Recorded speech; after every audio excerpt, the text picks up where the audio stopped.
Sky King.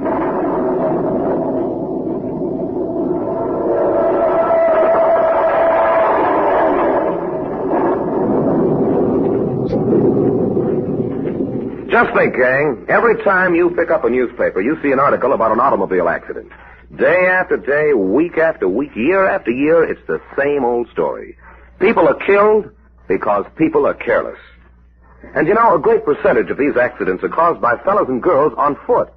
They run out in the street without first looking both ways. The motorist tries to avoid hitting them, and an accident happens. Just think, it only takes a second to stop and make sure there are no cars coming, and that second may save your life and the lives of the people inside the car. Don't you be one of those foolish people who leap before they look. Every time you cross the street, stop for just a second and look both ways before you step off that curb. It'll always be a second well spent. That single second will add years to your life. Don't be careless. Remember this little jingle. All the time, everywhere, be cautious. Take care. Now, the adventures of Sky King. Yes, sir, Mr. Miller. She says to me, now, you go and get Benny Miller. Nobody else now, she says. But you be sure to get Benny. Yeah. And then she give me $2. She must like you, huh? I like you too, Benny. I'm crazy about you. You again. Yeah, me again, Benny. And this time you're going for a little ride with me. That happened only a few seconds ago, when Sky King, Penny, and Jim Bell went to the gambling joint known as the Four Deuces to look for Benny Miller. Benny, remember, was one of the thugs who held up Sky, forced him into an automobile, and took him for a ride into the country. And there, with a very pointed warning to lay off trying to find out who stole the pearl necklace from George Snodgrass, they let him go. But Sky, playing a hunch that Benny knew who the real thief was, wanted to have another talk with him. So, disguised as a cab driver, Jim Bell went into the Four Deuces, where by talking about a mysterious lady who wanted to see him, he succeeded in getting Benny to walk outside into a trap. Right now, it's a little while later, and our friends with Benny Miller are in the sheriff's office. Benny is not at all subdued.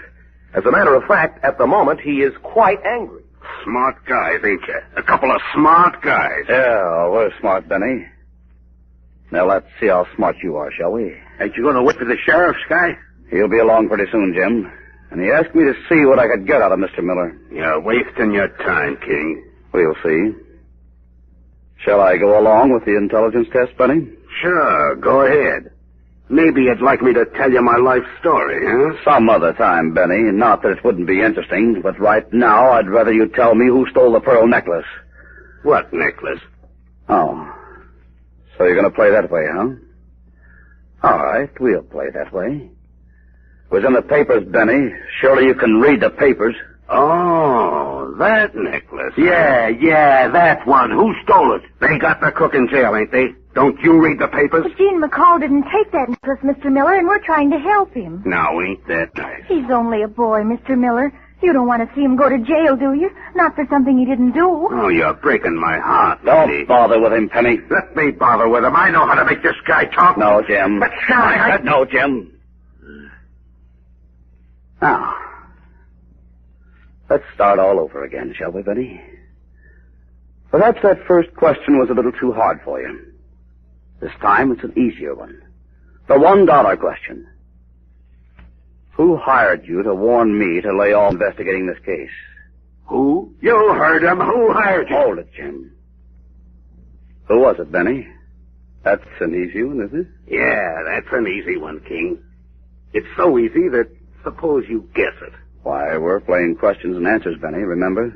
Not guessing games. Yeah, that's right, we are, ain't we? So I'll tell you, King. Go ahead. I was sitting in my car the other afternoon, just sitting there taking it easy, when a guy comes up the street. He walks up to my car and he says, Benny, how'd you like to make yourself a fast buck? Well, you know me, King. So I says to him, why, sure, mister. I'm always ready to make a quick buck. And he says to me... Never mind the dialogue, Benny. It's a real snappy dialogue, but we can do without it. Who was the guy? What was his name? Oh, that. You know something, King? It's a funny thing, too, on account I ain't usually that way. But I clean forgot to ask this guy what his name was. Careless of me, wasn't it? Oh, look, Sky, what do you want to fool around with this bird for? He ain't going to tell us nothing. Not this way, but I know how to make him talk. No, Jim. We'll play it his way. For a while. Thanks, King. You're too good to me. I always try to please. Here's another question, Benny. Another real easy one. You know George Snodgrass, of course. Do I? Sure you do, Benny. Don't you remember? I saw you talking to him just a little while ago at the Four Deuces. That's a lie. I ain't seen Snodgrass in 2 days. I ain't seen him in months. That's all, Benny. You tripped yourself up. And when you did see him 2 days ago, he hired you to warn me. That's it, isn't it? No. But he didn't pay you, did he?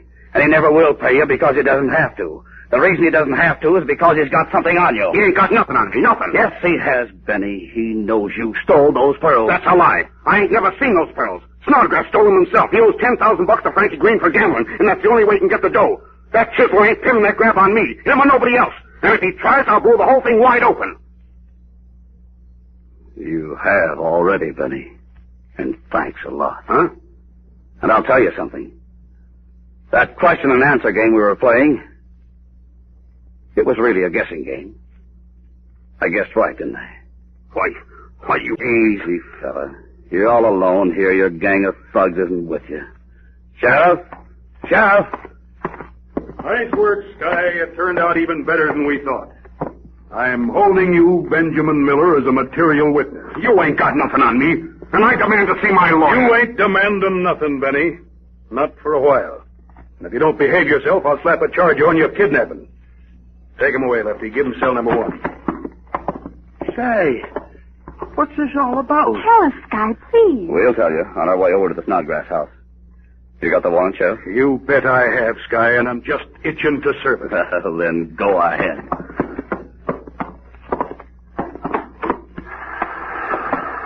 Come on now, spill it.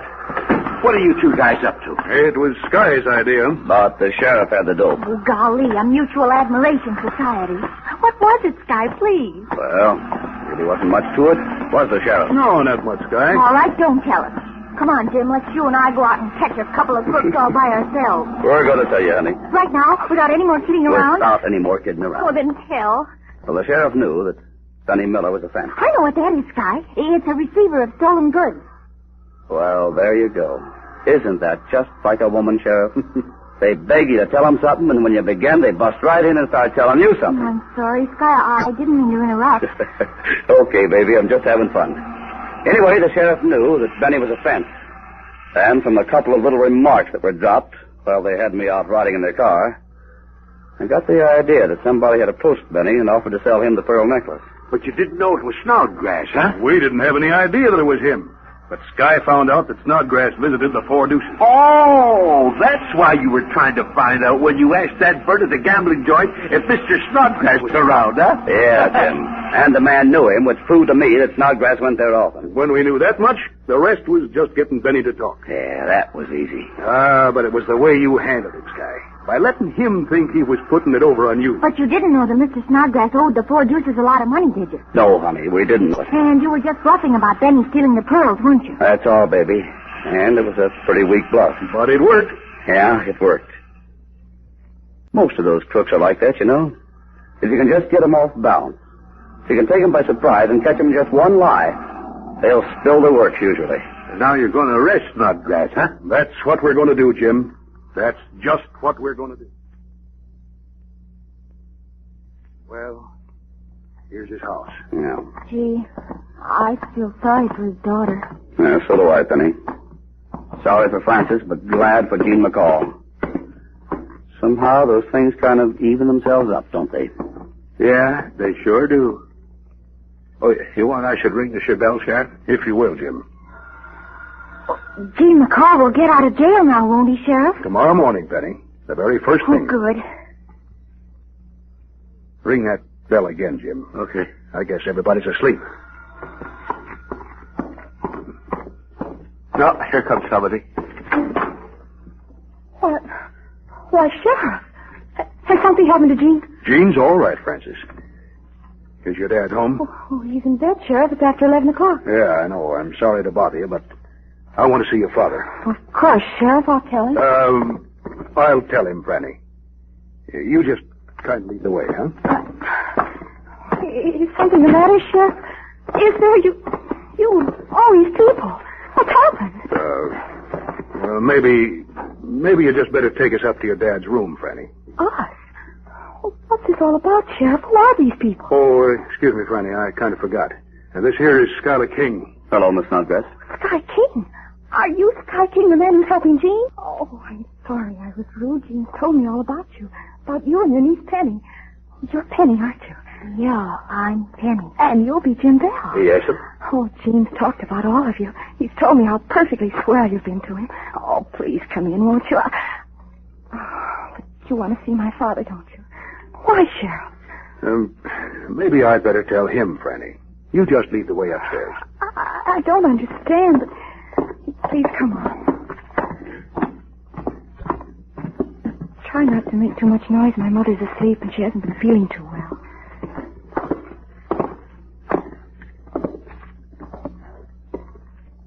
Here's Father's room. He's usually a very light sleeper. I'll open the door, Franny. Father? Father? He doesn't answer. Turn on the light, Franny. Why, this room is empty.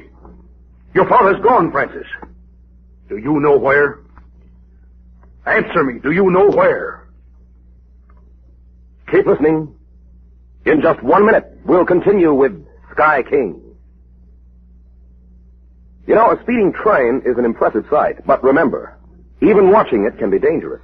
That's right, I said just watching it can be mighty dangerous.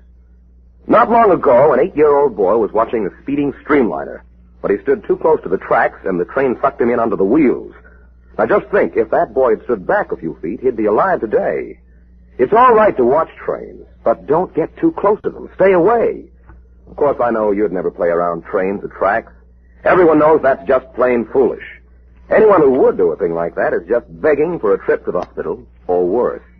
No, sir, the less you have to do with trains, besides going places in them, the better off you'll be. Watch them, but watch them from a distance.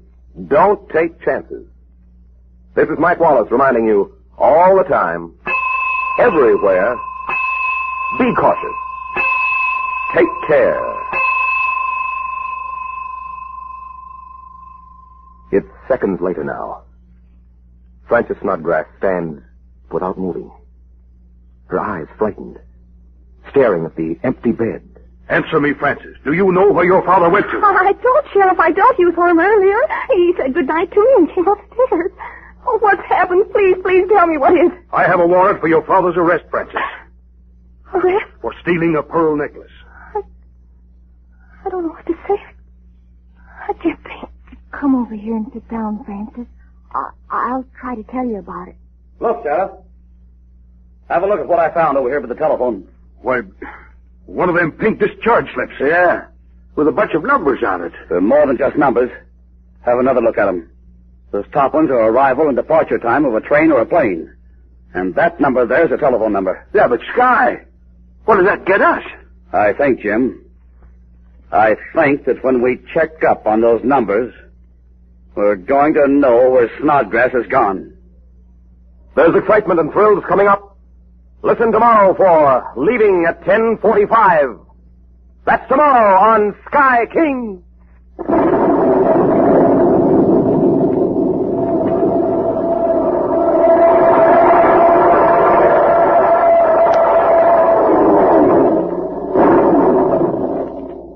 This is ABC, the American Broadcasting Company.